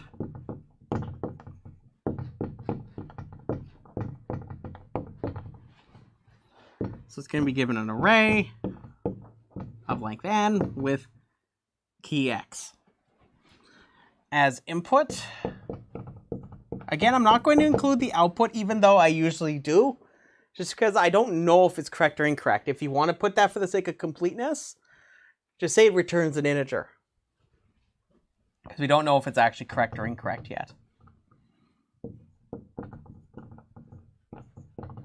So it's an array A of size n, and it gives you a value or key X. So what I'm going to do is, instead of having it where we sweep from left to right, as the name of my algorithm here proposes, it's going to go from outside in, okay? So what we're going to do is we're going to have two fingers. We're going to have a forward one and a backward one, where what's going to happen is they're going to move closer and closer and closer to the middle. So we're going to have two pointers. They're just going to be, well, they're not necessarily have to be pointers in the programming sense. They're just fingers that I'm going to have that tell me where to look. We're going to sweep them from the leftmost side and the rightmost side, and they're going to go inwards. So let's see if I have any mistakes in this algorithm. So we're going to have two variables. L is going to be the leftmost one, the leftmost finger. So the finger is just something to help me keep track of where we're looking, okay? That's all. That's why I'm calling it a finger. It's just like if I put my finger on the position in the array. It's help me keep track of where things are. So we're going to have a while loop this time. It's going to ask, it's while L is less than the floor of n over 2, which I'll describe what the floor is in a moment, or that U is greater than the floor of n over 2. Do the following. So for those that aren't acquainted with the concept of the floor function, what it means is you take or strip off the fractional part of a number. So if you have a floating point number, strip it off. So for example, if I have 2.5, the floor of this is just 2. If it's 2.999 like this, that's just 2 as well. It's always round down, round down. It's just the rule is to always round down. So I must stress that the floor of 2 is just 2. Because there's nothing to round here. It's just an integer, right? So what I'm saying is if you divide by 2, I want you just to strip off any like 0.5s or anything like that, okay? The decimal part. So if it is the case that L is, it's got to be that one of these two conditions holds because it's an OR. So it's either, so it's one of this could be true, that could be true, or both of them could be true. But this loop is going to finish when neither of these is true, meaning they're both false. So while it is the case that these two are, or one of the two is in place, we're going to check if U is greater than n over the floor of n over 2, and we check A sub U is equal to X. Then we're going to return U, because we're going to evaluate that position. If L is less than n over 2 with the floor, and we check the left finger's contents. So we check the contents at that finger, the leftmost one. If that equals X, then we're going to return L.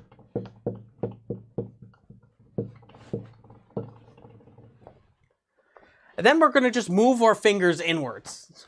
Just going to go like this. So L is going to be incremented by 1. U is going to be decremented by 1. And when this process is finished, we're going to return -1. If it does not return anywhere in this while loop. So anyways, let me walk you through this again. So let me, let's get a picture to help us with this.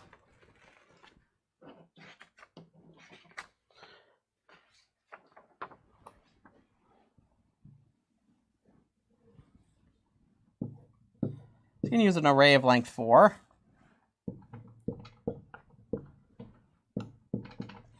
And suppose that X is equal to 2. So we're going to try to find 2 in the following array. 5, 2, 3, and 4. So what I need to do now is I want to walk you through this process of how this would work. So I start off with L and U, these fingers. They're going to be pointing, they're going to be kind of both at those spots on the ends. We check these conditions. Now remember, the floor of n over 2 in this case, because it's of length 4, 4 over 2, remember this is a clean division because it's even, right? 4 over 2 is just 2. So these are going to move inwards, but it's going to keep it working its way until long as L is less than n over 2 at the floor, or U is greater than n over 2. So it can be one or the other at least one of these two has to be true. That's the point I'm getting at. So let's start off this. Let's see. So we check if U is greater than this. Yes, it is, because it's 3. 3 is greater than 2, but it's not equal, so we don't return. If you remember, an AND means that both these conditions have to be true. And I must stress as well that we're also evaluating this first before we evaluate that. So I'm not picking on a spot where it just simply doesn't exist. Here it doesn't matter too much, but it's something worth noting. We're doing short circuiting for those that are knowledgeable of that concept. So likewise, I check if L is less than n over 2 at the floor. Yeah, it is. 0 is less than 2. But it's not equal to X. So what we're going to do is we're going to push in L and U. So L is now going to be at position 1. U is going to be at position 2. Now, let's go through another iteration of the loop. So while L is less than n over 2 at the floor, it still is. 1 is less than 2. So this condition is being satisfied. However, notice that now u is 2, so this condition is not being satisfied. However, at least one of the two is being satisfied, so we proceed inside the loop for the next iteration. We know this one's not going to be validated, so we go to this one next. We check this, and notice that, yeah, position 1, so notice that this is still less than n over 2, so because 1's less than 2, but notice that now a sub L is equal to x, and so it returns this position. So in this case, it does find the solution, which is position 1, right? It tells me where it is. So, what's wrong with this thing? Now I want you to stare at this before you get too convinced that this isn't right. Because there's a lot of elements about what I just described to you in words that may not be necessarily translating here to the algorithm's description, which could be a very simple mistake somebody can make. So remember the several tips I have. 1, make sure you understand the algorithm, because that's going to help you a lot. 2, you want to outsmart the algorithm. If you believe there's a problem with it, present at least one counterexample. If you can, ideally, present a set of counterexamples, because it can tell you a lot more about what's going on with it that you can fix, or at least attempt to fix, if you can. So let's think about this. It has to be that both these conditions are satisfied. What if I just did something very simple like this? So in this case, if I make the key 3, the solution needs to be 2 in this case. It needs to be position 2. Do you see how this might cause some problems, right? Let's take a look here.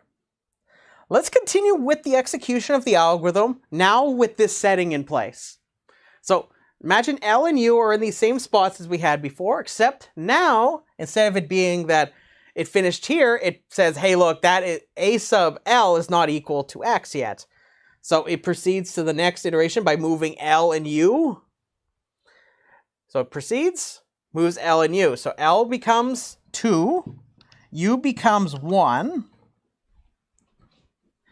But now you look at this and say, okay, well, is L less than the floor of n over 2? The answer is no, it's not anymore. It's because it's equal to the floor of n over 2. So it will not go and proceed to the next iteration of this loop. The problem we have with our algorithm, at least if this counterexample makes sense, because notice that in this case, notice it's going to return -1 as opposed to it being returning 2, which is what you should expect. What's the problem? What's the fundamental problem with this algorithm as it's presented to you? The idea of sweeping from the outsides to the insides like this, there's nothing wrong with that idea, but there's a mistake in the way I've described this algorithm to you. Do you see it? Yeah. You notice that, so the element at the floor of n over 2 is not examined. That's the mistake. So the way to resolve this issue, and I must stress that you can create counterexamples just like this one again. Just put it, so all you do is create an array, an arbitrary array of length n, and what you do is you place x right at the position of the floor of n over 2, and that can guarantee you that you're not going to find it. So it seems like the way you would fix this issue with this algorithm, for example, because that's one piece of the advice I'm giving you here. If there's a mistake, it could be that the concept still makes sense, but there might be an issue with the algorithm in the way I described it to you like this. So what I was going to make as a suggestion for you to fix this algorithm, and I'll leave this as an exercise, is make it so either L or U is allowed to check the floor of n over 2 as a position. And that should fix the issue. But do you see how we could show that this algorithm is incorrect by just simply finding one counterexample like this, which we can characterize this entire structure by simply giving you an arbitrary array of length n by putting the key in the spot for the floor of n over 2. Pretty fascinating stuff, right?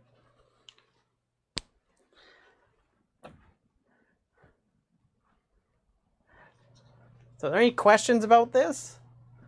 Any questions at all? Yeah, I think this one's pretty nice.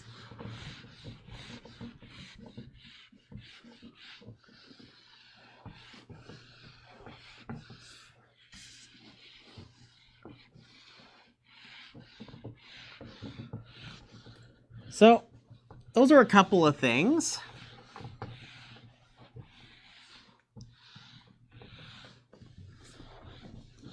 Why don't we cover, let's do something else. I started talking about this last week. I thought I would go through this because it's a very common question. So let me just get some water here. But if you have any questions, just put them in the chat, okay?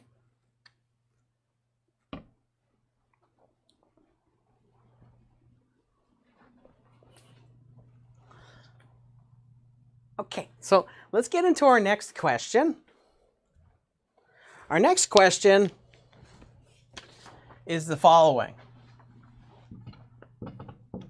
Does Dijkstra's algorithm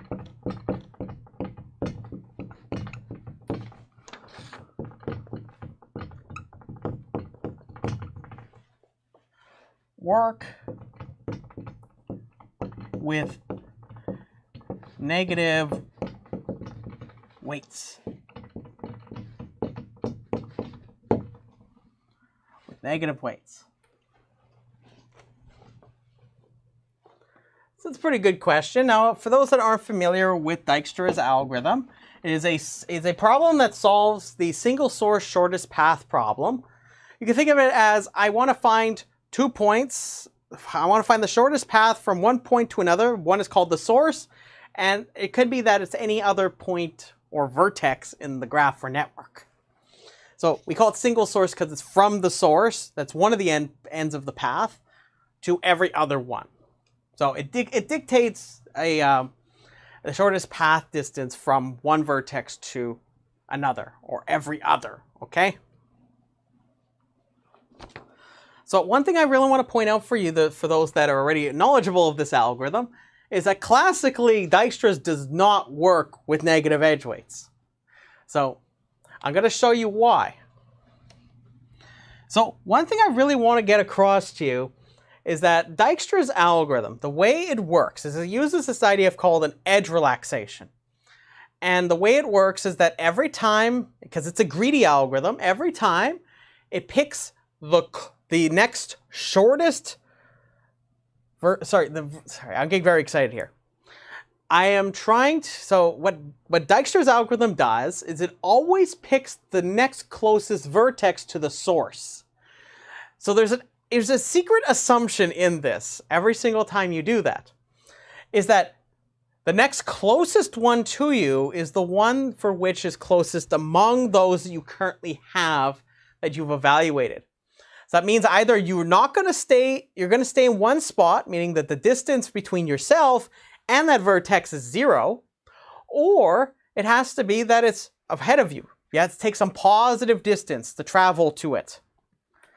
That's one hidden assumption in the way edge relaxations and the greedy algorithm that is Dijkstra's algorithm uses edge relaxations. It's always presumed that when you pick the closest vertex to the source, it is indeed going to be a shortest path from that vertex to the source, because they never revoke this decision. So another feature of this is that when you run Dijkstra's algorithm, you can produce what is called a shortest path tree. So that means it's going to be a tree for which every vertex, if you pick any two vertices in this tree, in the overall graph, that overall graph is going to be the shortest path from that vertex to the other vertex via the pathways in that tree. And there's a unique path between two vertices. What I want to show you is that when you have this property where you're allowing negative edge weights, you can actually destroy this property, which is an important property for how Dijkstra's algorithm works. So let me present you a set of counterexamples.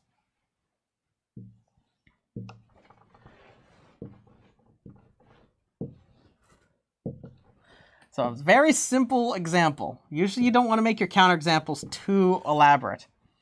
So what I'm going to do, just for the sake of our discussion here, I'm not going to label this edge right here quite yet. I want to convince you of something. So I'm going to consider a set of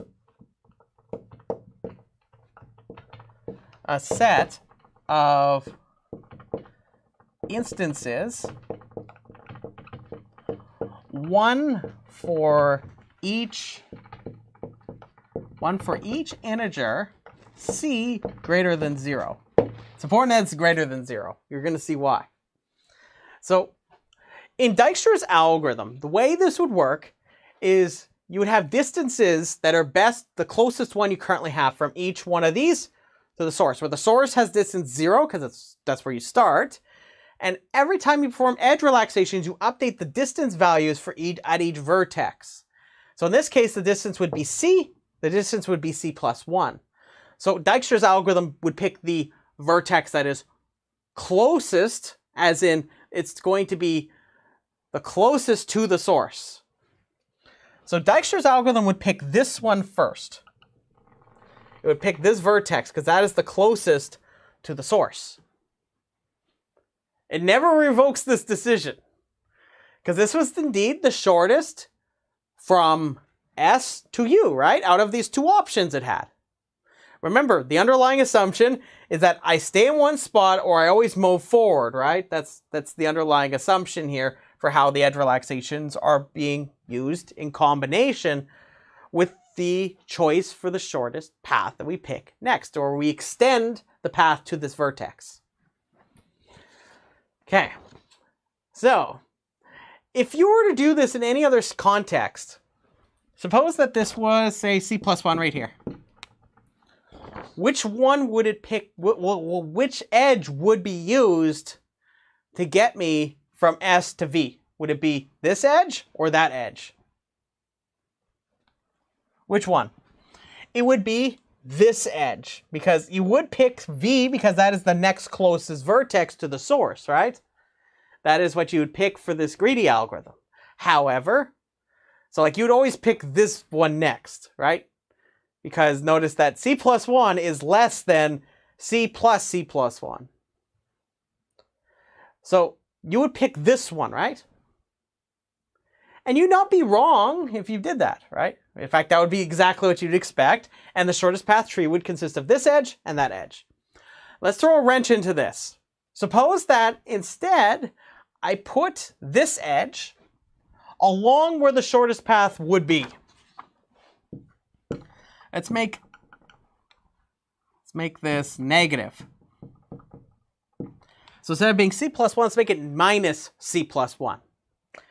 Now let's revisit what we have here. So Dijkstra's algorithm would indeed still pick this edge to get to this vertex, right?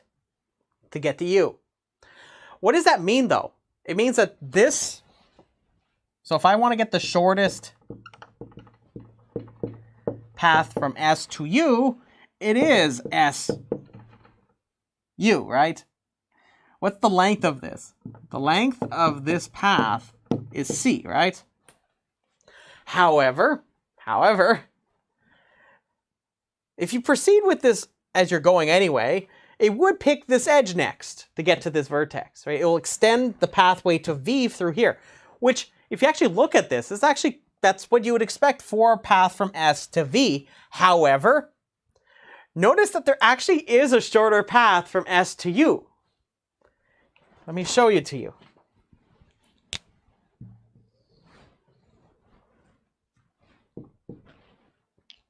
So that one. So this is the one according to Dijkstra's algorithm. However, the actual shortest SU path is SVU, whose length is exactly equal to 0. It's C plus 1 plus minus, so it's C plus 1 minus C plus 1, which is length is exactly equal to 0. This is strictly less than C. So now notice that you aren't going to be able to find a shortest path tree here. Do you see that? Because notice that if I go from S to U for the shortest path, and I take the shortest path to get from S to V, notice that the shortest path from S to V will look like this. Because notice that C plus 1 is not going to be less than C plus negative C plus 1. And the shortest path from S to U is C plus 1 plus C plus minus C plus 1. When you take the union of these two pathways, you get a cycle, not a tree anymore. So that's one other issue that's at play here, but also notice that this will fail in the presence of negative edge weights. So this is an infinite set of examples for which Dijkstra's algorithm will fail. Hopefully that's kind of interesting. So just to recap, we imagine we have a weight c greater than 0. I create myself this very simple graph with 3 vertices. I have a triangle. One weight is going to be c, one's going to be c plus 1, this one's going to be minus c plus 1. Dijkstra's algorithm will select, to get to u, it'll select this edge, when it actually should be selecting this edge, then this edge to get to u. However, it cannot do this because it always finds the closest vertex to the source. However, it's always under the presumption that you either stay put or you move forward like this. You can't go backwards like this. That's what makes this not work anymore. So there isn't any revocation of these extended pathways. This is why, for example, the algorithm of Bellman and Ford, it doesn't just simply use one edge relaxation like this to update the distances like that, and when you make the choice, there's actually a different characterization that goes on with the edge relaxations for the algorithm of Bellman and Ford to allow you to support negative edge weights in the presence of where there is no what we call negative weight cycle. Pretty interesting stuff, right? So I wanted to touch upon that and clarify that one thing. And I want to do one more thing with you. Now, I was going to do a full treatment of Prim's algorithm. Maybe I'll do that next week instead. I'm not quite sure yet. This month seems very heavy on minimum spanning trees. So maybe I'll do it next week. I'm not quite sure yet. I know that I will be doing a Halloween themed lesson that I plan to do. But I need to go through, I want to go through a concept in a very quick, short way, okay? So what we're going to do is I'm going to talk briefly about Prim's algorithm. So I'm going to give you kind of I got to get my little turtle friend and help my turtle friend. See, I got my turtle friend. So let's get my turtle friend back up here. You stay up there. Stay up there. Don't fall down.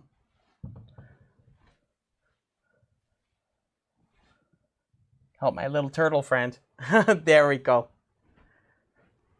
Make sure we don't lose our turtle friend. Okay, good. So what I want to do now is give you a very, very short description of Prim's algorithm. I thought it would be fun to be able to describe Prim's algorithm to you in under a minute. If I can do that, we'll consider it a win, okay? So I'm first going to prepare some stuff that's going to go on the board, and I'll walk you through that, and then I'm going to give you the 1-minute explanation, okay? Now, it requires me to take out I always like to analogize Prim's algorithm as operating with a blob. So I need to make sure I got a blob here. There, I got a blob. I got a blob. I'm not sure if it'll stick on the board or anything. Let's try throwing it at the board. It doesn't stick to the board. It doesn't stick to the board. It doesn't stick to the board. Oh man, that's hilarious. Either way, we're going to need our blob friend, okay? It's a little sparkly. So, let's talk about Prim's algorithm.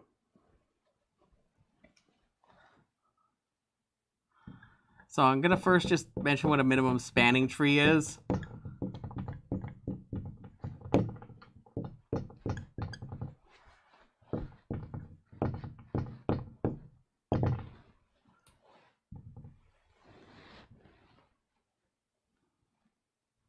So given an undirected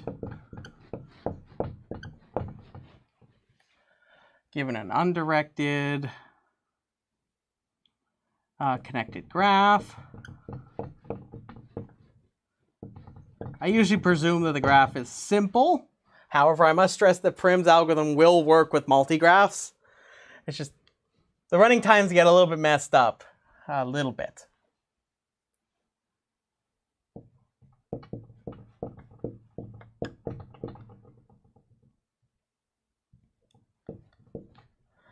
Actually, it's supposed to be weighted. Connected, weighted. Weighted graph. Weighted graph G is equal to VE. A spanning tree, which that is a subgraph for which it consists of all the vertices. Spanning subgraph, but it has to take the form of a tree. A spanning tree T of G where the total cost, which is the sum over all the edges in T, their weights, as small as possible. This is a minimization problem. So, also in addition to this, I would like to write out briefly what Prim is about, because we're going to do a quick example.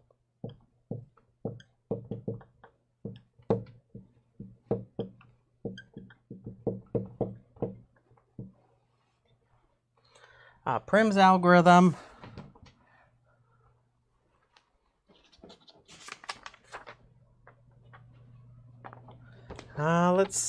let me just get Prim out here. I'm just going to give a high-level description of this. You're going to grow a minimum spanning tree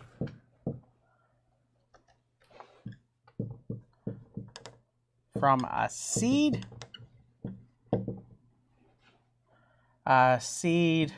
vertex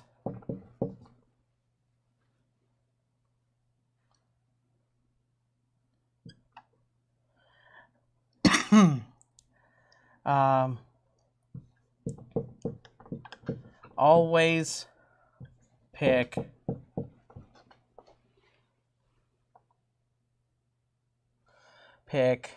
a least weight edge,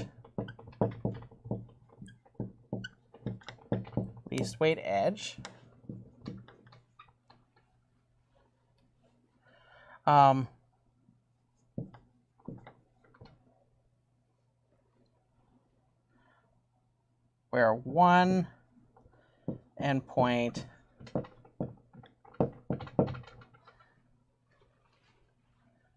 is in the blob,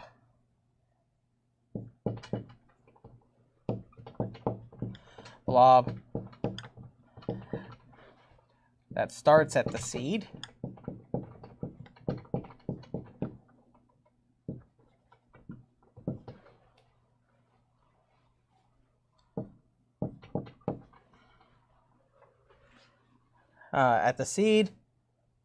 to outside the blob.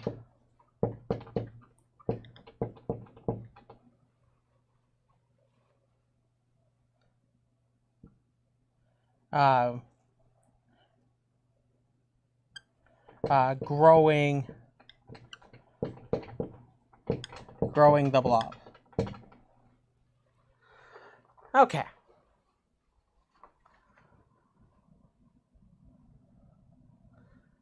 So what in Prim's algorithm, what we're going to see is that we have the blob. I don't remember laying it flat like that. Gonna put it back into a ball form. Oh, I see. It's sort of demorphing itself. It gets flatter. That's pretty cool. It's truly like a blob, you know? It is the blob. Except not as scary, okay? So I'm going to draw a graph on here.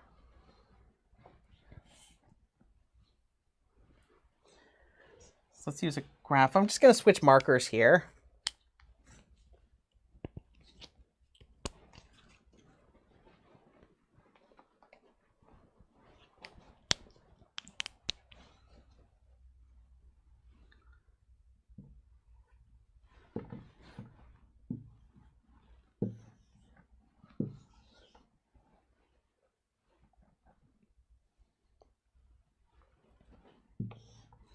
Just gonna draw out the graph.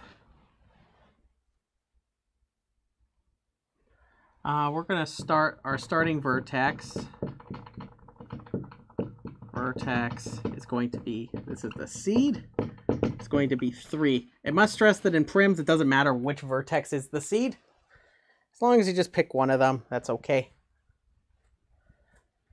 And keep in mind, you can also just like flip a coin and figure out which one, or flip a sequence of coins to decide which one. Doesn't make any difference. So I'll characterize it like this, where you give it a starting or a source vertex. Okay, so I'm just gonna, let me just get my example out in front of me. My hand's very sparkly. 3, 1, 2, 4, and 5. 3, 4, 2, 1, 3, 2. And each one of these is going to have a D value and a parent. Parent.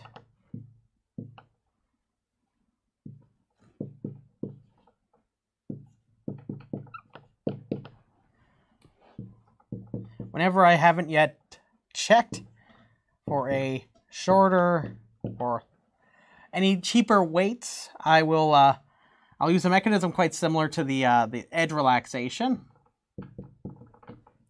that I discussed earlier to update the parent and the D value, which you could think of as the cheapest cost edge to get to this vertex. And I also want to know where you're getting it from. That's what P is, the parent or predecessor. Okay.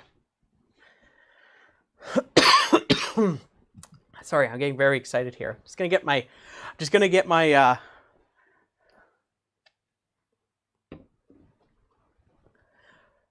some water.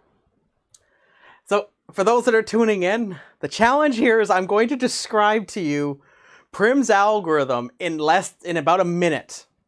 So if I go over a minute, you have to tell me if I go over a minute, presuming you're watching this, okay? If you're watching this in the future and you see me fail at this, we'll see. If I can get it in 90 seconds, I'll consider it a success, okay? So what I'm going to be doing here is I'm going to talk about what a minimum spanning tree is briefly. And then I'm going to talk about what prims is, and I'll do a quick example explaining the analogy I'm going to use. Okay, let's try this, okay? So anyways, we're going to talk about what Prim's algorithm is. So we're going to be presuming we're going to be given a so-called undirected connected weighted graph. And we want to compute a spanning tree that is a spanning subgraph that faces the form of a tree, where the total cost is as small as possible. You can think of this as a bunch of construction plans for power lines and towers, where I would like to find the cheapest network of towers to build such that the lines are as cheap as possible to make. And to do this, we use, one way you can do this is to compute it using Prim's algorithm. Prim's algorithm is, the idea is as follows. You start off at one of the vertices, any one, and you imagine that we're going to be growing a minimum spanning tree from this seed by picking always a least weight edge that goes from inside a blob to outside, growing the blob. So for example here, if I were to have the starting seed be 3, I would start the blob here at vertex 3. And what happens is the seed would then be used to help me figure out which one is the next closest over for the blob for me to get to. It boils down to this. Always pick the vertex closest to the blob. Because as the blob expands, we're always going to be picking an edge of least weight that goes from inside the blob to the outside, a cut. This is actually what guarantees that this produces a minimum spanning tree. It's from something called the cut property. I have a proof on this in a previous lesson. So imagine you start off at 3 here. The blob starts here. And what happens is we pick a least weight edge. Well, what you would do is you would pick then 2 first. So you would expand the blob to consume these 2. These D values and parent values would get updated as this is happening. As I would start here, these would all get updated. So this would, for example, be a 2. This would be a 4. And you would update their predecessors to form the spanning tree. So for example, here, this would be 3. This would be 3. The D value is 3 because there's an edge of 3. And it's from 3. This one we haven't yet found. The blob always picks a least weight edge, the one that is closest to the blob. Remember, this is the blob now. The blob has consumed all of this. We're going to pick that edge of weight 1 here because that's the closest to the blob. It says, but remember, before that, when I put this into the blob, I have to also update my edges. I got to update these appropriately. So I'd have 1. And this would be 4 here. So that when I do my next round of this, the blob picks the closest one, the smallest D value here, among all edges outside this blob is going to be that 1. So the blob is going to consume vertex 1. And then, of course, we proceed this again. So we update on incident edges. So this comes to 3. That's 1. And naturally, when we do this again, well, it's either 4 or 3. 3 is smaller. So the blob devours vertex 2 next. Updates the distance here to 2 because now it found another way of getting to vertex 5 through vertex 2. And lastly, it consumes the entire graph.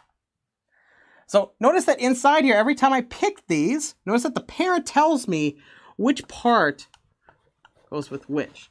So notice that if I follow the parents, it tells me to go vertex 1, that's vertex 4, vertex 3. Notice that these edges form the minimum spanning tree. I must stress that these parents describe a parent-child relationship between the vertices in the tree. That's Prim's algorithm. It's all about blobs devouring everything that's closer to it. So if you want to compute a minimum spanning tree, think like a blob.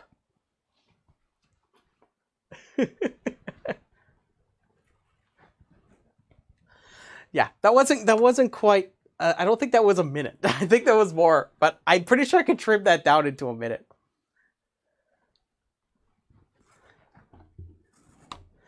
But anyways, I have a question. Is there any questions out there? Any questions at all?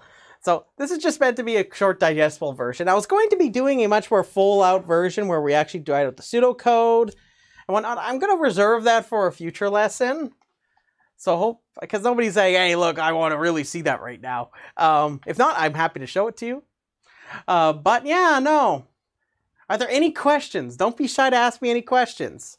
It can be about anything. Earlier, we were talking a little bit about real analysis. And we were talking about cardinalities of infinite sets. We talked about all sorts of fun stuff.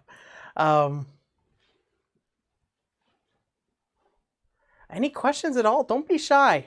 I'm happy to answer any questions. We're having ourselves a good time over here.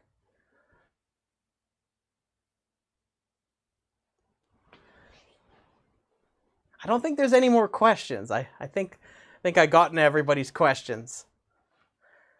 But no, if there are any other questions, I'm going to stop right here. I want to say thank you so much for coming on out. It was a good time.